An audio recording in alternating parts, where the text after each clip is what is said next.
Well, that was a pretty nice set. I've been to this pond before. Really didn't have a lot of success when I came last time because I didn't scout it properly enough. But this time I learned from my last mistake. I came here a couple of days ago, scouted it, figured out where I was going to set, and then that would give me the best opportunities to try to take pictures of wood ducks. I've got a lot of pictures of ducks in my portfolio, but of all the species, wood duck is probably my weakest link. I just don't have a lot of good pictures of them, and there's really no good reason why, but because I've had access to this spot for a while.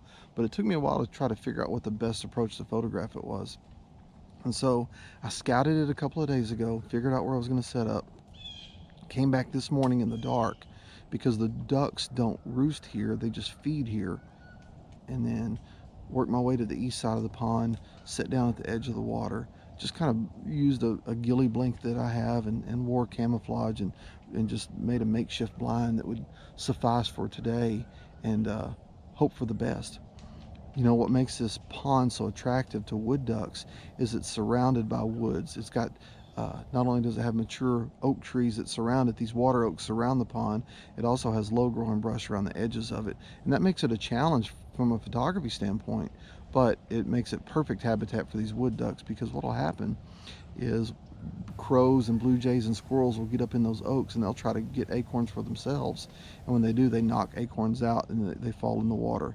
You can sit here, I've been sitting here all morning and it sounds like someone's tossing rocks into the water, but what it is are acorns falling off these trees. And so those wood ducks will work their way into the brush and feed on those acorns and anything else they can find. So when I got here this morning, I brushed up my blind as best I could and got my spot ready. And all of a sudden the ducks started flying in. And again, they don't roost here, they feed here.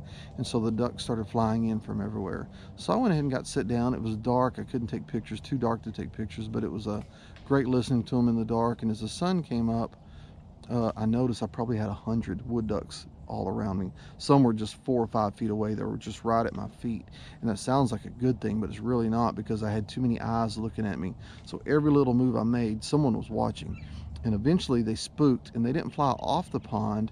They just flew over on the back side of the pond, probably 50, 75 yards away. A little too far to photograph, but they were still over there. But here's one thing I've learned about birds of all kind.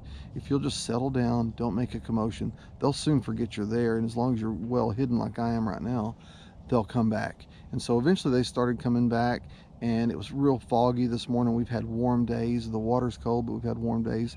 So there's a lot of steam coming off the pond. In fact, my lens is a little bit fogged up right now because of the temperature inversions that are going on around this pond.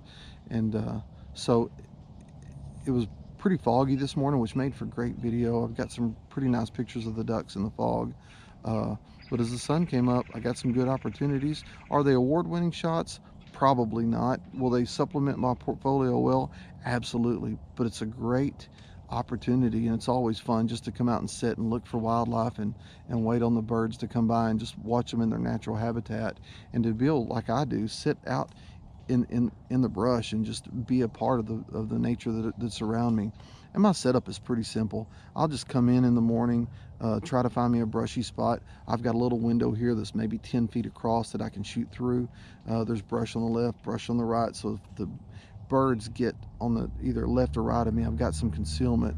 Straight out the front, it's pretty open, but I don't have a whole lot of wiggle room. And then I carry this ghillie blanket with me just to cover up my camera and my tripod legs, just to break up the pattern.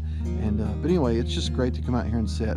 I'm gonna stay about another 30 minutes, see what happens. The neighbors caused a little bit of commotion next door, and so all the ducks flew off, but a few are starting to kind of filter back in. So I'm gonna see if a few more might come in, see if I can get another shot or two, see if my camera will unfog, and then just see what happens. But either way, had a great morning. It's been a great set, and I can't wait to come back to this spot again.